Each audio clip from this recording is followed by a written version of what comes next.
G'day everyone, welcome to another episode of the Purple Coloured Glasses. In this episode, I'll be going through my tips for round 19 and how Freo are going to go against the Demons this week. So let's get things started. We're up against Melbourne.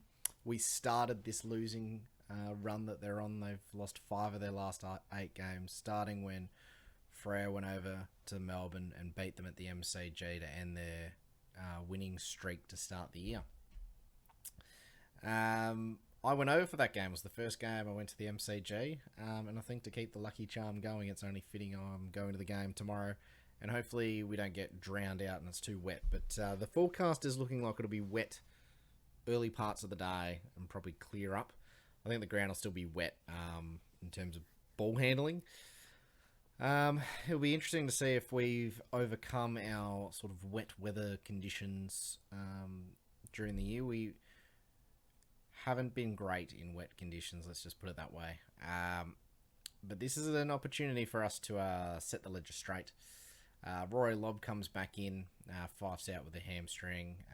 Bailey Banfield has also been omitted, so I'm assuming he's been moved into the sub role. For Melbourne, they get Lever back, and they also get Jaden Hunt. Out's Tomlinson and Harms. Tomlinson's admitted Harms has got a concussion, but if it's managed, so he may be the sub. Not sure if they're bringing in the sub position. Yes, interesting matchup in this one.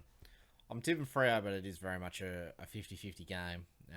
I tipped Melbourne in the previous fixture, and Freo got up, so it makes sense to tip Freo at home. Where do I think the game will be won? So Melbourne's backline isn't really humming the way it has been, I guess, last season and early parts of the year. I think teams are playing a bit differently against them, and with Lobb back and Logue playing up forward, we can create a bit of chaos for their tools. And we need to have a much better contested marking performance from our tools. Wasn't great, and also our smalls need to apply a lot more pressure than they have been. I think that's maybe why Banfield's out. Just a bit more pace around the ground. But we need to get stuck in a bit more than we have been and try to lock the ball in the forward half. Demons have been scoring a lot of goals from centre bounce clearance. And so we're going to need a big performance from Darcy. He's been down a few weeks now, and I'm not sure if that's all this talk about Jackson coming. But he's got something to prove. I think he'll come out and go, well, I'm playing against Max Gawn and Luke Jackson. I'll show everyone how good I am. And his sort of general ruck work's been great. It's sort of those follow-up second, third efforts and his marking around the ground that's been off a bit. So there's talk about whether we bring Lloyd Meek in. I think if Lobb's fine to go, we shouldn't bring in an extra tool, particularly if it's going to be quite wet. Mids just need to lock down on Oliver. Petrarca's really come back into some form over the last couple of weeks. I wonder if they'll go a tag early. I don't reckon they will. I reckon they'll just go head-to-head. And if they're destroying us, they'll maybe look at putting Aish on Oliver again. Down back, we started to look really settled down back in that sort of second half of the game. Back to where we were sort of the start of the year, where we were just really cutting off all their entries, and we're able to sort of set the zone up. And some of that comes from the forward pressure that we actually started to bring into the game. And it's much easier to play defence when you're intercepting the ball on the wing and halfway rather than in your defensive 50 all the time and having to transition the ball. So that part of our game looked very good in the second half. It was the scoring bit which wasn't great. Yeah, so we go on Freo. I think it'll only be a couple of goals. Just really hoping we get up. I think if we lose this one, it'll be tough to finish top 4. So we'd have to go away next week and beat the Dogs, which I think will be a tough game as well. And we're kind of just assuming we'll win the last 2, but you never know for the Derby and the last game against the Giants, what they're going to dish up. And even if we won those 3 games, Collingwood seem to just keep winning, and so do Sydney. So there's no guarantees that 3 wins would be enough. So let's get this one on the board. Melbourne have a really tough run as well, so we'd go ahead of them into the top 4 and give us a chance. But I think if we lose, we're probably going to finish between 5th and 8th, which still I think is a good year based on we were coming from last year. But it's just one of those things when you're amongst the mix, you want to have take your best shot. So Saturday we've got who we got in these games? We've got Collingwood up against Port Adelaide. Sort of umming and ahhing on this one. I've started out with Collingwood. I thought, yep, they'll just make it 10 in a row. But Port Adelaide have been very good the last couple of weeks, despite not winning. They really came back against Geelong. They probably win if they're not playing Geelong.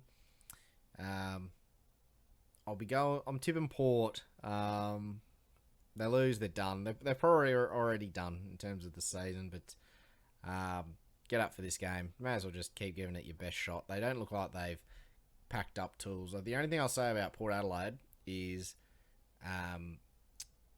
maybe they should start playing their good football before they're 30 or 40 points down. That'll give them a much better chance. For Collingwood, we just keep getting it done. Just keep having these close wins, but eventually this bubble's going to burst. Maybe they get through all the way to a prelim or a grand final, and then that's when they lose a close game. The Collie Wobbles come back. But yes, Port got a bit of an upset in that game. In terms of looking at the tipping rate, yeah, only 15% tipping Port. So that's who I'm going in that one. Sydney against GWS, the Battle of the Bridge. GWS have a decent record in this fixture, particularly in recent times. I knocked them off, I think, twice last year, and then also in the final. Sydney, I'll be tipping, though, in this game. GWS just look like they got no structure. Like, I don't know why there isn't more heat on GWS at the moment. They're not playing good football. There's no real structure. Yep, I know, I get it. You've got a caretaker coach, but just, blokes kind of running around, and if they all play really good individual games, yeah, they're a chance. But I think the way Sydney are going at the moment, the way they're sort of structured, and the way they're playing football, I think they should get this done and get this done easily. Saints against Hawthorn. Tipping Saints without much confidence. They got it done last week against the Eagles. There were some moments there where it was a bit uncertain, and they're probably fortunate the Eagles are not really in a good position this year. It wasn't the most convincing performance in the world. Hawks, they've won 3 in a row, but those opponents aren't really great. Was it West Coast, North Melbourne, and Adelaide, I think? Yeah. So they haven't been able to actually string a lot of wins together this year, so I think Hawthorn, while they are playing alright, they also haven't really played anyone. So I'll be tipping the Saints in this one. They kind of need it more. But St Kilda have been known to just stuff up these sorts of games. So I could see them dropping it, but I'll be sticking with the Saints. Then, quite an interesting game, this next one. Geelong up against Western Bulldogs. I think some people are giving the Doggies a sniff. I think they'd have a chance if it wasn't at Alphabet Stadium down in Geelong. I look at the lineups here, and this is where I think having no real back line can cost the Bulldogs against an opponent like Geelong. So, essentially, the Bulldogs' midfield would have to absolutely dominate Geelong just to stop the ball going inside 50. I reckon Cameron and Hawkins will have an absolute field day against the Western Bulldogs' backs. Yep, they won last week against Melbourne, but they also gave up 100 points. And Melbourne haven't been that great offensively this year. And they're coming up a team that's much stronger offensively at their fortress where they rarely lose. That's actually got the win-loss here. Doggies have won 13 and lost 45 at GMHBO. So, yeah, not the greatest. Not the greatest. So I'll be going the Cats in this one. They've got it in them, the Dogs, to like have these sort of backs against the wall performances and just string a few wins together where they're not expected to. But I don't think they'll be doing that in this match. I'll be going the Cats. Adelaide against Carlton. This is one where I can see happening two ways. Carlton just absolutely smack Adelaide and win by 40 points. Or Adelaide finally turn their competitive home performances into a bit of a boil-over. Win by a goal or two. They've been good for quarters here and there against most of the teams at when they've come to Adelaide, and I think they'll give Carlton a bit of a contest, but I can see this one as where Carlton actually put the foot down later in the game. I don't think that many teams have been able to put them to the sword. I think Carlton might in this game. I'm predicting probably a 30-odd point margin here for Carlton. They just look like they're humming. There have been a few games this year where like the Carlton team of old would drop this, and they just look solid. They're just playing good football, and they're kind of flying under the radar a bit because of where they're situated on the ladder. Everyone's like, Carlton, Geelong, they're absolutely flying. Collingwood are on this massive win streak as well. Sydney are this dark horse team who are coming home with a wet sail. The unbeatable Demons. Where are they at? Freo, the sort of upstart team that's leapt into the top 8. So Carlton's sort of been forgotten about a little bit.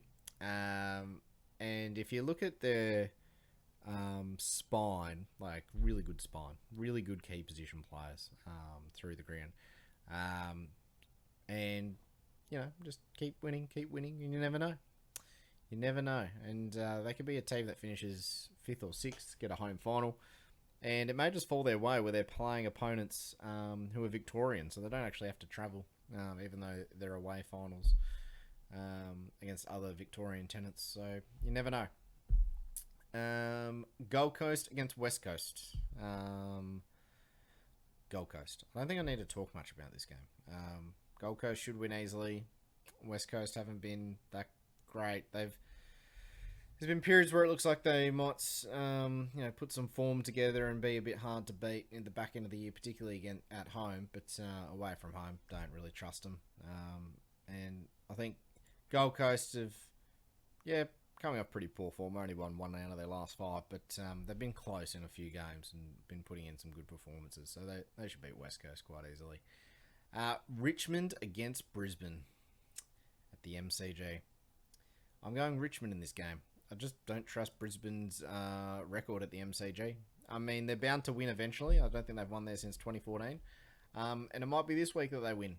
But I think the Tigers, at their home deck, last throw at the stumps. Everyone's been coming for them this week. Coming for the coach, players retiring. I think it's Shane Edwards' 300th game. I'll be tipping the Tigers. They've still been playing decent football, even though they've been losing these close games. They've been in positions to win, which means you have to have been playing good football to get to that position in the first place. So I'll be tipping the Tigers in this one. It's a venue pick, I must say. I just don't trust Brisbane on these away trips against decent opposition. Went to Geelong, lost, and it was a close-ish game. Came to Perth, got beaten by Freo. Close-ish game as well. Went to Melbourne, got smacked by the D's. And now they're coming to play Richmond at the G as well. So if they lose that one, like they just don't travel away to some of the... They've lost to the... If you were looking at what the top 4 was last week, they've essentially lost all their away games against their main 3 rivals. So yeah, I'm not going to be tipping them in this one. And the last game, the Bombers against North Melbourne. Will there be a hangover from their dreadful loss against Collingwood? Will North Melbourne win a 3rd game and put some wooden spoon pressure on West Coast? Unfortunately, I don't think so. I think the Bombers beat a pretty listless North Melbourne this week. So those are my tips for the round. The upsets I'm going with, I would say, are the Tigers, the Port Adelaide Power, and Freo against Melbourne. So let me know what you think the upset of the round will be, and I will see you all Monday to review how the games went, and hopefully Freo got a win against the Demons tomorrow. Catch you all later. Bye.